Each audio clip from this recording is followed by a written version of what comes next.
The Douglas Coleman Show is made possible with support from Seth David Radwell, a recent guest on the program and author of American Schism, How the Two Enlightenments Hold the Secret to Healing Our Nation, released this past July.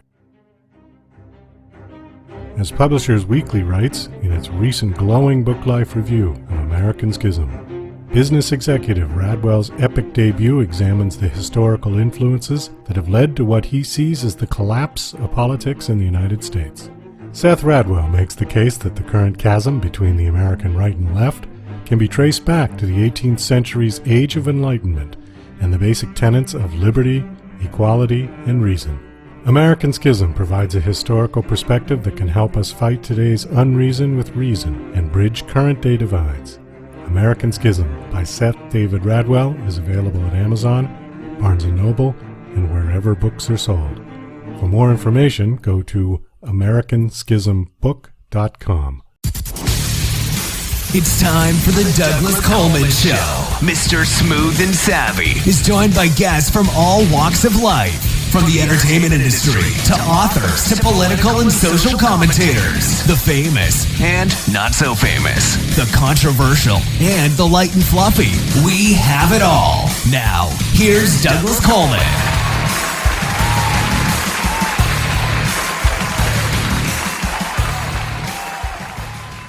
Okay, please welcome to the Douglas Coleman Show, Sarajane Giere. Hello, Sarajane. How are you? Oh, I'm just great, and I'm so glad to be with you. Thank you. Well, thank you for coming on the show. I appreciate it. So you've got a book out called My Pilot, A Story of War, Love, ALS. And ALS. Okay. Mm-hmm. All right. This is a story about your husband. Is that correct? Yes. My husband, Bernard Giere, we called him Bernie. He was a fighter pilot in Vietnam and a commercial airline pilot, worked in the New York Air National Guard. So he flew a lot of airplanes and had a lot of, as he used to joke, ups and downs. I called them tragedies sometimes. But yes, it's his story, and it's our story too. Okay, is he still alive? No, he passed away in 2013 of ALS. Oh, I see. Okay. He lived, we were married for 52 years. Wow. And second to last year, he was diagnosed, and then he died a year and a half later. So, but we had 52 wonderful years together, and we knew each other 2 years before that. So that's a lot of love, a lot of time. Yeah, it sure is. So what made you decide to write a book? Is this your first book, or have you written other books? It's not my first book. The first book I wrote was about 2012. It was part memoir, part historical, about my prominent family in Minnesota. My mother was from there. She was the youngest of 9, and had her dad was the congressman in D.C. and also in the he did a lot of jobs in Minnesota. He was a raconteur, a politician. He was Speaker of the House up there, and he was Lieutenant Governor. He was an environmentalist, and I had lots of info on him through the Historical Society and terrific funny stories my mother told about growing up in that family. So I wrote a book. I designed it myself on the internet. It was called blurb.com, and I hosted the pictures up. I did everything about it and made all the decisions, and it's in their bookstore online. So that was the first thing I did. And this book came about because I happened to find a publisher for it. After he died, I waited a year and moved here to New Jersey to be closer to my daughter. It took me about 5 years to put it together, and was inspired by me rereading his Vietnam letters and Okinawa letters. And I realized, wow, my pilot, I've got to bring him alive for my grandkids and my great-grandkids. So that's what I started to do. It was like, Douglas, it was almost like falling in love again. I read those letters, and it was just, went straight to my heart. So I started writing, and had a wonderful Montclair Write group here, a lot of culture over on this Essex County. And by gosh, I finished it. Got a great editor and found a wonderful publisher, Umzadi, out of Oklahoma. So that's why I did it. And I'm very blessed. So on your bio, it says that your husband's plane was shot down twice in Vietnam. Is that correct? Punched out twice. The first time he was shot down in North Vietnam and rescued. The second time he was in a wind shear, a Cam Bay in South Vietnam where the planes were. And they were on a mission and he ran out of fuel and crashed, and he got out on his ejection seat. Martin Baker, famous English-made ejection seat, saved his life. Oh, I see. So he hopped out of the plane twice. His co-pilot that was with him, the systems manager, he was shot down twice and went down in the rain with Bernie. So he had 3 jumps. So that was the story. It was sort of, you hold your breath when you hear the Red Cross call and tell you. But thank goodness for those rescuers that came. They were Marine rescuers up at Don Ha, and they heard him talking down in the 10-foot-high elephant weeds, and the Viet Cong talking behind them, and they thought, oh, my God, we got to get them out. So fast forward 25 years, he was the commander of the air base out in West Hampton Beach that was search and rescue. And he flew the C-130 and rescued others. And by this, he loved it so much. He just was very satisfied and happy with helping others. He would rescue boats at sea and so on. But he was flying the C-130, but the helicopter that flew with him was the old one from Vietnam. It was the same make. He was never a POW, right?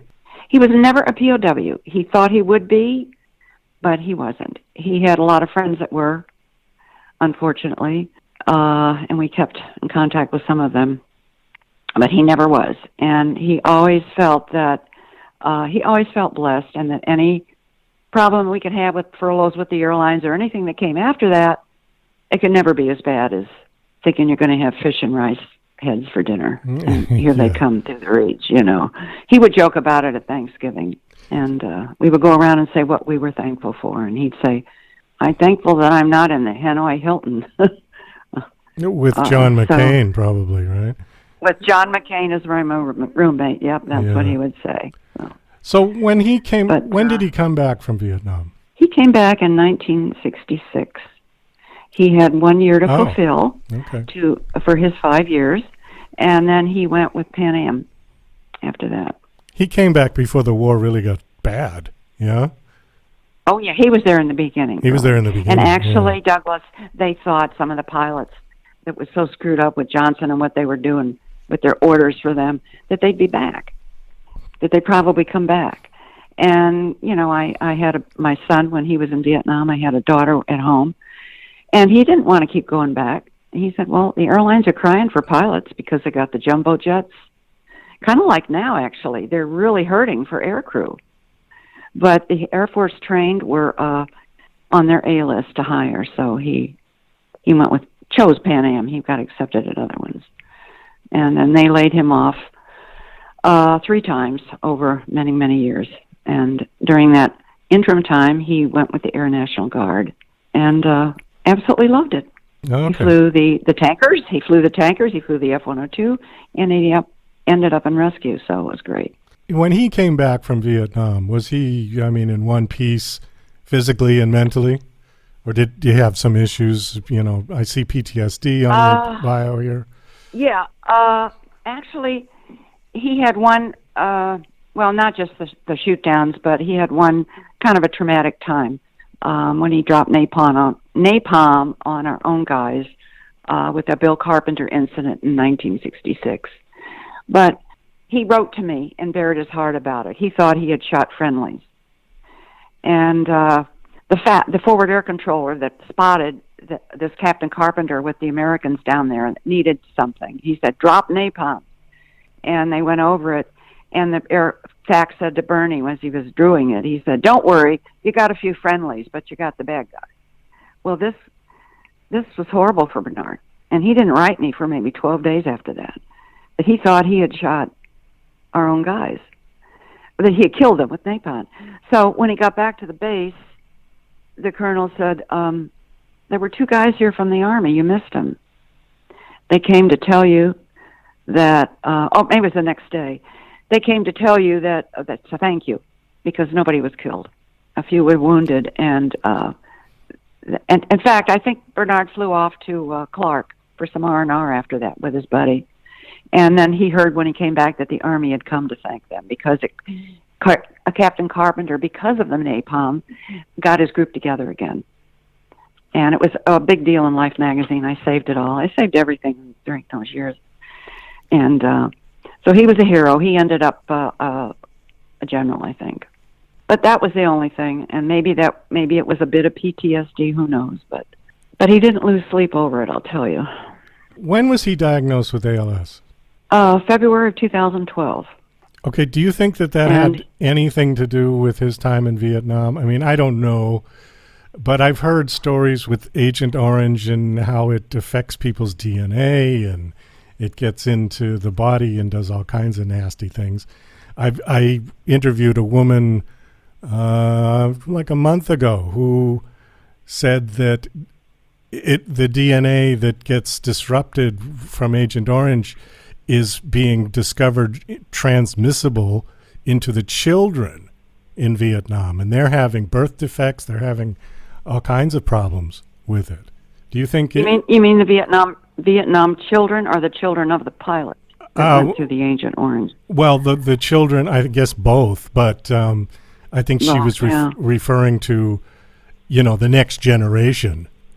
Like the parents were exposed to the Agent Orange during the war, and the children being born of those parents were being born with birth defects and serious health issues. Oh, I believe it. Yeah. I believe that. I believe it. And I did some research on it, in fact. And he and the F-4Cs, the Phantoms, were the new fighter bomber jets, and he would fly sometimes with the spray planes as protection. And then they would go down. In fact, I called his roommate to verify this. They would see the Kong down there, and they would fly underneath the plane to go down and strafe them, but they'd fly right through the Agent Orange spray, and there was no protection because they didn't have they were so low they couldn't put their oxygen on.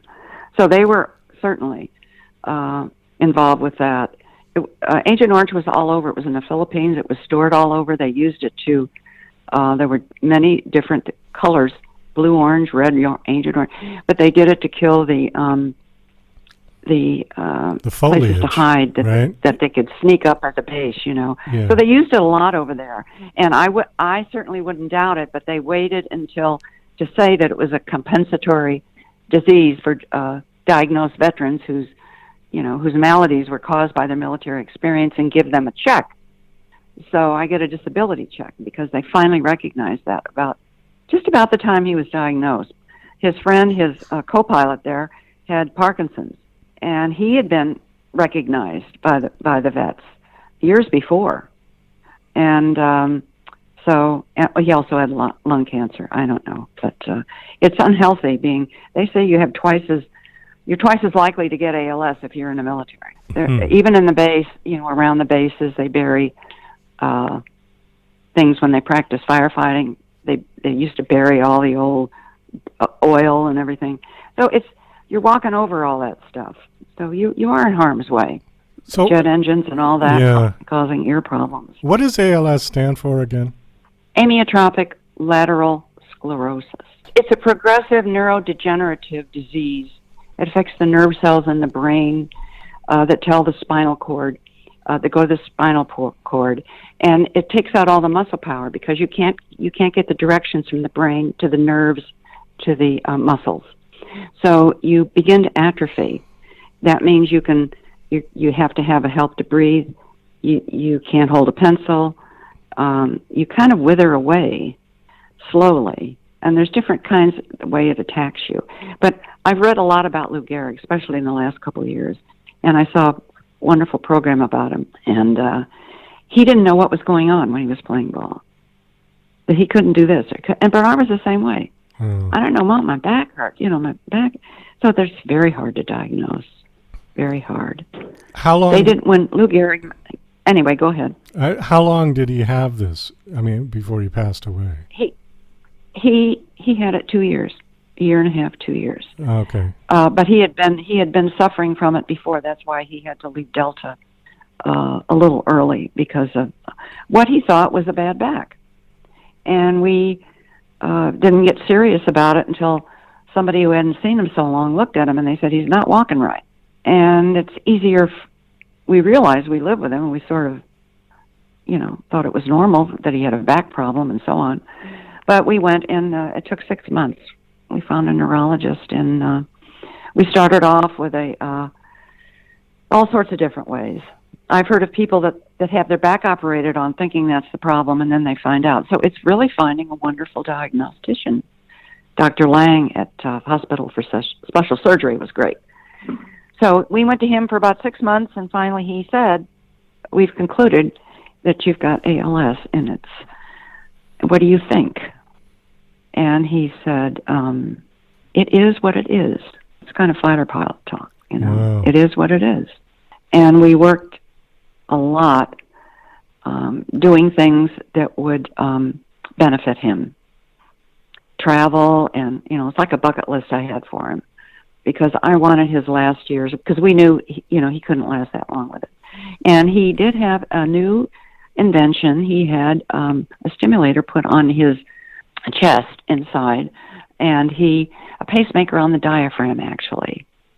And it worked for another ALS patient out on the East End, and he seemed to get along with it because, you have no muscle power, you can't breathe in and out. So this helped the diaphragm. So Bernie had it in place, and then 5 days later, my daughter was visiting. We had to take him out to Stony Brook because it wasn't working right, and he had blood clots, which we didn't know of, and all those complications. So then he passed away after 5 days.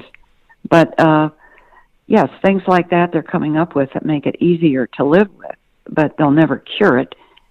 Someday, we hope. I can't say they'll never, but it's and we had a feeding tube put in too. Yeah. But we were happy to have the group on Long Island, who I'm donating the book's proceed to, ALS Ride for Life. The couple there that started it almost 30 years ago, he had it for 27 years. And in that time, which was very rare, they raised millions of dollars. And they built a ALS clinic out in Stony Brook, about the middle of Long Island. So it was wonderful. And they helped us. They had caregiver groups, and they were terrific. There are not too many people that have ALS. It's maybe 30,000 at one time in the country. And my friend called me up recently. She says, my niece has ALS. Where are they asking for money? I don't see them on my email, like cancer and heart. I said, they do the best they can. They have a lot of research going on, but and a lot of grassroots groups coming up to help. So I'm interested in the institute that they have and I've been to several of these things on Zoom. So they're working hard, and they're finding ways to extend life a little and make it better. A better quality of life, for people with it. Better quality of life, yes. Yeah. Sarajane, we do have to wrap this up. We are out of time. Do you have a website that you want to give out, a personal one or one for the book? Oh, surely. It's Sarajane Giere, SarajaneGiere.com. Okay. And I've got some stories I've written about ALS in there, and pictures, and all different kinds of things on the website. And there's a place to contact me also. Well, thank you so much for coming on the show and sharing your story. And the book is out and available now? Yes, it's on Amazon. Okay. And the big markets, you can order it through Barnes & Noble if you'd like.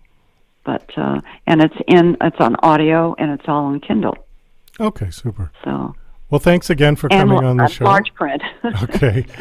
It's so nice talking to you. Thank you. Well, likewise. Thank you very much. You're listening to Mr. Smooth and Savvy right here on The Douglas Coleman Show. We'll be right back after these commercial messages. Douglas Coleman's Don't Do a Podcast is a dryly humorous rant about Douglas's pet peeve, the unrelenting torrent of podcasts hitting the web on a constant basis. As technology has put podcasting within the reach of anyone, many wholly unqualified people have taken the plunge. This witty polemic tries to persuade them from broadcasting their drivel using Douglas's brand of sarcastic humor. Now on Amazon, only 99 cents.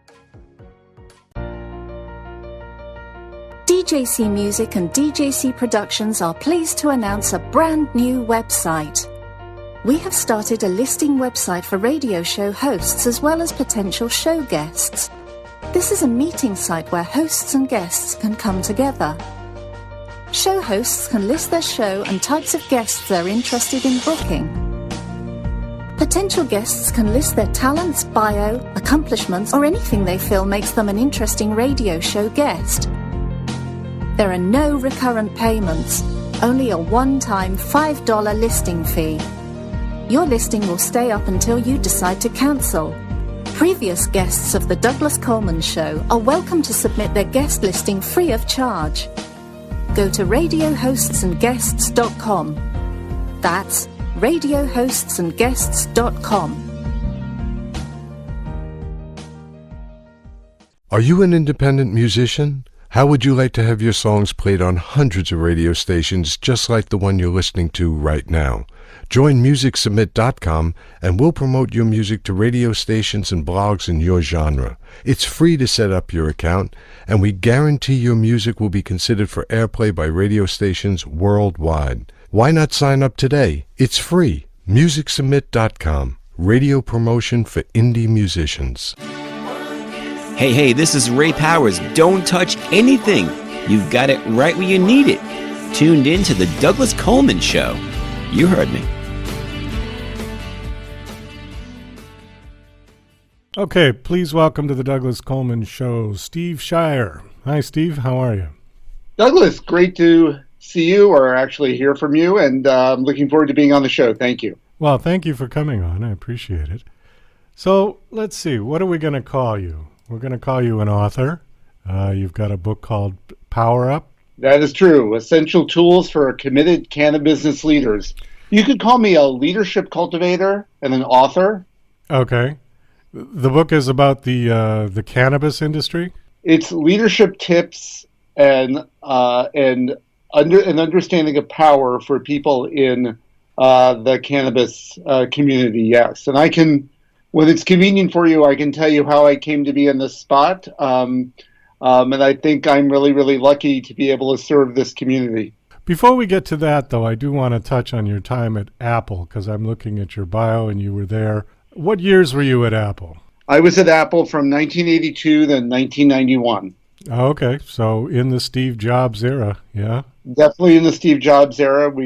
I can tell you a bunch of Steve Jobs stories if the spirit moves you. But yes, have always been a Jobs loyalist. I mean, Steve could be trying, but I always really enjoyed working for him.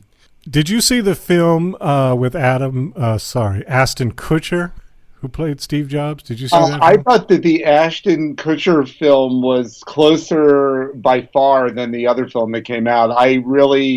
I loved that movie, and I called up a very good friend of mine who was at Apple with me and said, yep, it was pretty close. Well, you know what amazed me was he actually got Steve Jobs' walk, his gait down. Yeah. That kind of springy step. Yeah. You wouldn't expect, I shouldn't say this, but I mean, I didn't have high expectations, but I think Ashton Kutcher really nailed it. I like that movie. I thought that was a great film. So was the story fairly accurate? I mean, aside from his depiction of Jobs, but I mean, the actual story where they started in his father's garage and the whole sort of chronological process, yeah? I believe so. It's been a number of years since I've seen it, but I mean, they definitely started in the garage with 4 or 5 guys, including, of course, Jobs and Wozniak and Chris Espinoza and others whose names are escaping me at this very moment. But definitely started in the garage. And by the time I got there in 1982, the company was already pretty established. I was badge number 3,940, so it wasn't that big. In fact, it was still small compared to the giant behemoth that it is today. But it was, a company on the move, and you felt like you were changing the world in a small way, or even a big way. Was that during the time that, and now the name escapes me, but he used to be with Pepsi, and then he came... John Scully. John Scully. Was that at the time that John Scully was there? John Scully came in a little bit later after I arrived. He was in, I think, 1983, it must have been 83, I think, because at one point, I was working for jobs on a project over in the Apple II division, and then he called me one day and said, Steve, come over and talk to me. I'd like to talk to you about a job in the Mac division, and Mac had not launched yet. It had been delayed a couple of times.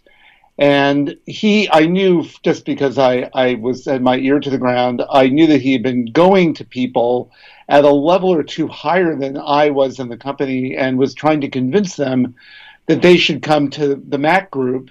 And he was not getting anywhere. They were turning him down. And they were turning him down because, A, he's not the easiest person to work for, and B, the Apple II, which people barely even remember now, was really the cash cow of the company, and Mac was this very unproven technology, particularly on the heels of the Lisa debacle the year before. Right. So Steve was having a really hard time convincing people to come over, and then he called me, and I went over and I spoke to him, and he said to me, all right, I'd like you to take on this job of the product introduction manager for the Mac. And I said, okay, I'll do it. And he said, well, you weren't my first choice. And I said, yeah, I know that, but I'm the only one willing to do it. A good answer. That's great. And he laughed. He thought it was very funny, and he had a good sense of humor, and he was willing to be teased a little bit. I very much enjoyed my time working, for Steve. And Steve had kind of the mercurial personality where one day he just beat the shit out of me in a staff meeting. I don't know if I can say that. Yeah, but that's all right. Anyway, in a staff meeting, because Mac carrying cases, not the product, the carrying case. And back in the day, when the original Mac was launched, it was like 22 pounds. Oh, so you really need, it's like ridiculous, right? So you needed a carrying case, and carrying cases weren't selling, and so he beat me up in a staff meeting, and by that, he told me he wasn't pleased. And, I realized early on in my relationship with him is that you can certainly admit you were wrong, but you did not want to cower in front of him. It is a bad look. Okay. You wanted to stand up to him if you thought you were right. He did not want people who were cowering in front of him.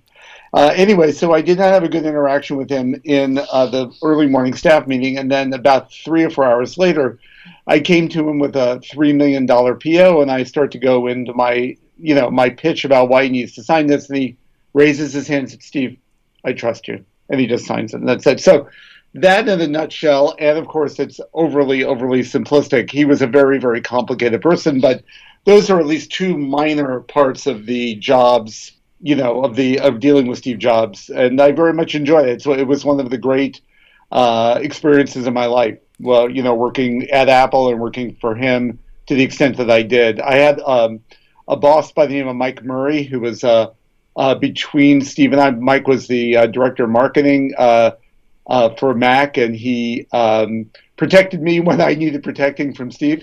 But I also had my own relationship with Steve as well, and I was very fortunate to do that. Well, what I find interesting about the whole sort of industry generally is that when Steve originally launched the home computer, people thought he was nuts. People said, well, who in the world is going to want a computer in their house? They didn't quite get what was going to come. But this was long before the internet. Years before the internet. When the internet came along, how did that affect the whole sort of concept of what you guys were building? Because now you had to make something that was going to get online. That wasn't an issue before that, right? Right, and I was out of there by then. The internet started being popular in the late 90s, the mid to late 90s, and I had left in early 91. Then did some consulting and then started working for a company called CKS Group, which is one of the first big online web creation companies. So I probably don't have the exact dates right, but I wasn't at Apple at that point. Steve talked to me about coming back, and it didn't work out for me to come back.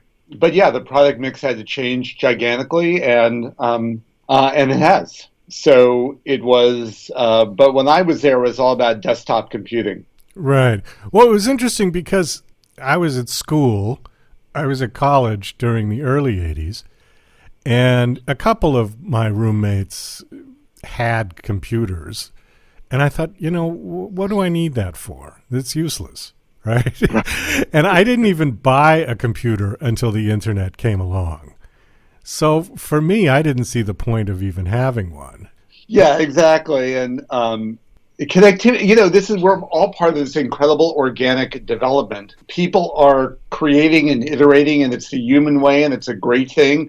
But it's hard to forecast what's going to happen, next year, let alone 10 years from now.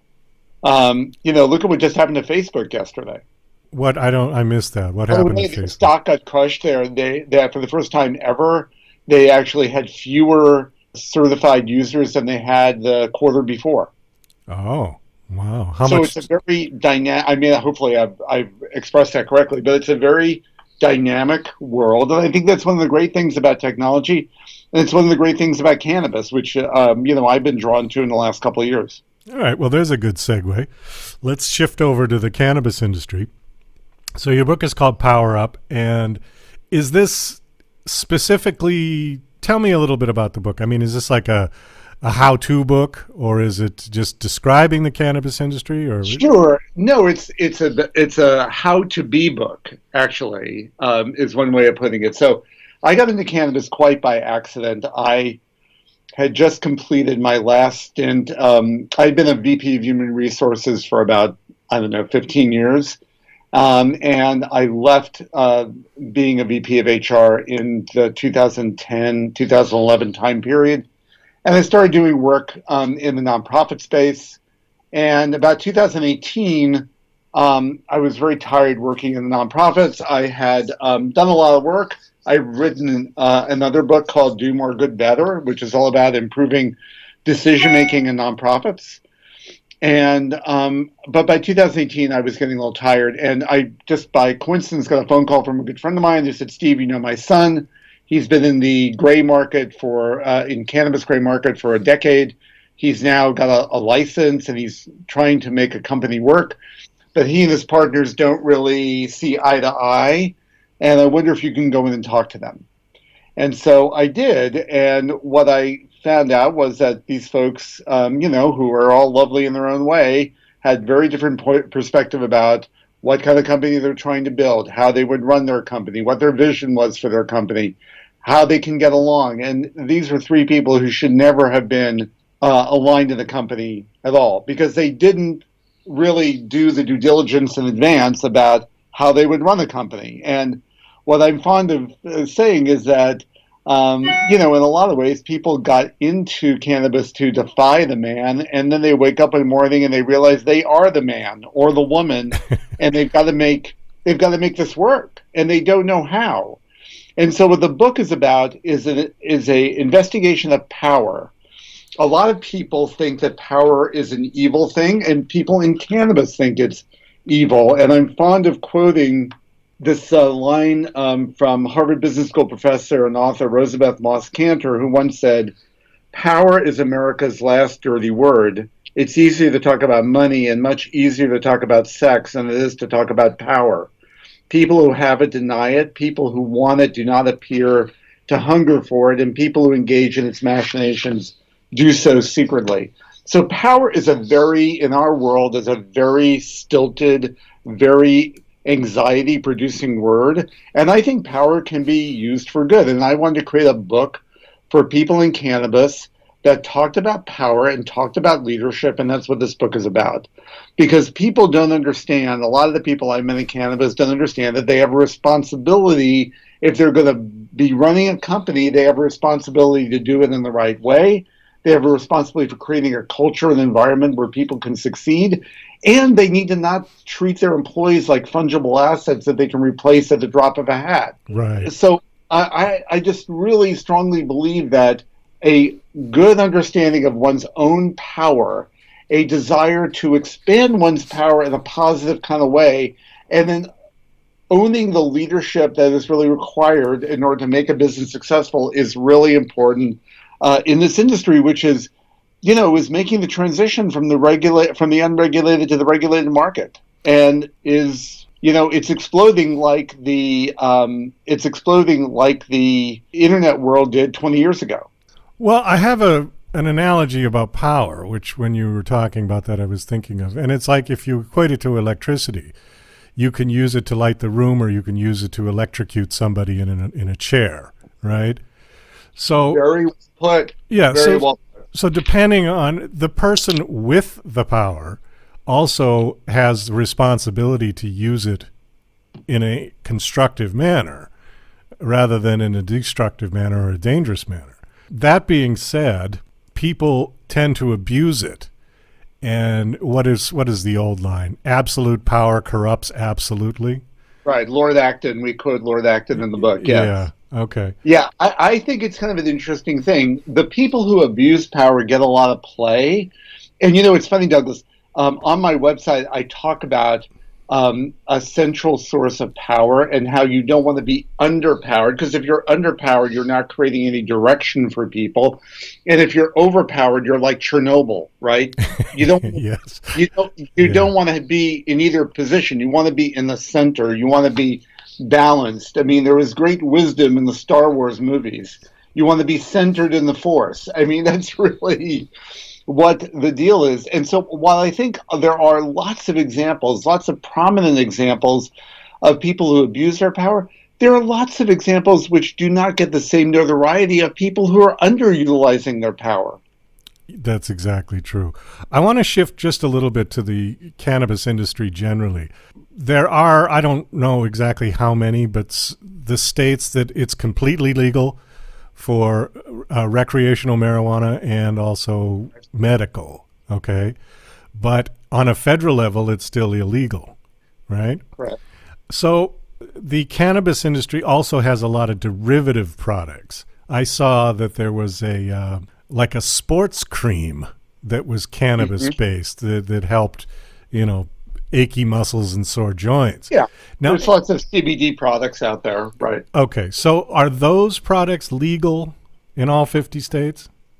Yeah, the CBD products are legal. They can be shipped across state lines. The THC products are not. And those are the ones that, hopefully federal legalization over the next couple of years. I am not a believer that federal legislation is right around the corner. I think it will come, but I think it's still another 2, 3, 4 years away. But yeah, there's a proliferation of cannabis products out there. There are so many out there. People are being so creative with the plant. And so many of the people that I work with, one of my clients is a cultivator in Eastern Washington. He got into it because he has a very rare form of arthritis, and it really helped him. I spoke to a cultivator in Florida this week, same situation. So it's a very beneficial plant, and a lot of people are in this business because of their belief in the plant and its ability to solve medical problems. Well, aside from that, this is the most like a wide variety of uses. You can make rope with it. You can make handbags with it. I've seen shirts made from hemp. So, I mean, the possibilities of use is endless, aside from smoking it and getting high. Right, for sure. Yeah. And that's a great thing about the industry. There are so many creative people in it, and they are pushing the envelope of what is possible. The person who wrote the foreword to my book, Power Up, is a woman by the name of Tracy Ryan. Tracy is one of the founders of a company of a nonprofit called Canna Kids, in Los Angeles, and on one of the leaders of a company called Encore Biotherapeutics. Tracy's daughter developed early stage cancer as an infant, and she has been tireless, and her daughter is still thankfully here. She's been tireless in creating biotherapeutics that help people with cancers, and she has built an entire company with us. So there are many, many really wonderful uses of the plant, and we'll certainly hope that we'll see more as time goes on. Yeah, I'm in agreement with you on that one. And I think that the federal government is missing a great opportunity for revenue. I've said this for years. I said that marijuana should be completely legal, and the federal government could tax it at 200%, and people would still buy it, and they could take that money and fund the national health. Because, that's the perfect place for the money to go, right? Yeah, for sure. Right now, there are many, as you all know, there are many different states out there with many different programs. And it's going to be another couple of years before a best practice emerges. Right now, there are states that are overtaxing and over-regulating. And they are literally, there needs to be a balance between the unregulated and the regulated market. The unregulated market in California and Washington is still very strong. Why? Because regulated cannabis is too expensive. Why? Because it's being taxed at too high a level. So these are things that you would expect to happen. It's not that government, I worked in California state government for a number of years. It's not that people are evil in government or they're trying to, it's just, there's a learning curve to every new situation. And hopefully over the next few years, state governments will arrive at best practices for how these companies should be taxed and how they should be regulated. Well, let's face it. I mean, hemp has been around since the Bible, so right. They got to catch up pretty quick. I think it's long overdue. Yeah, for sure. But the thing that I think that the reason I like that I wanted to write the book that I wrote with Michael Ashley is that I see companies that are getting in their way and are not being as effective as they are because they are not taking care of the human capital, and the people running these companies are not exercising their leadership. And that's what I wanted to do. I wanted to create a relatively short book which would distill the wisdom that I've developed over my own years on the planet. And that's what I wanted to be able to share with the people in cannabis. Well, Steve, on that note, we're going to have to wrap this up. Do you have a website that you want to give out? Of course I do. It's stevescheier.com. So my last name is Scheier, Scheier. And we're on Instagram and Facebook and Twitter, of course, at the hashtag Steve Scheier. I also could, Douglas, if I could put in a little plug for my own video series. We just started a webcast series in the last few weeks, and I have interviewed, and it's on YouTube under Fire Starters with Steve Scheier. We've interviewed Tyrone Russell, who's the head of the Cleveland School of Cannabis. Tyrone would be a great person for you to talk to, Douglas. He's just an awesome guy. I interviewed Lisa McClung, who is a cannabis entrepreneur in Chicago. And then the one that just posted yesterday was Autumn Shelton, who is the founder of Autumn Brands. It's a cannabis company in Southern California. And so those three webcasts are on YouTube right now. They're about 20 minutes each, and be grateful if people check them out. Thanks so much for coming on the show. It was nice talking to you, and best of luck with the book. I hope it does well. Thank you, Douglas. Great to see you, and thank you very much for your time.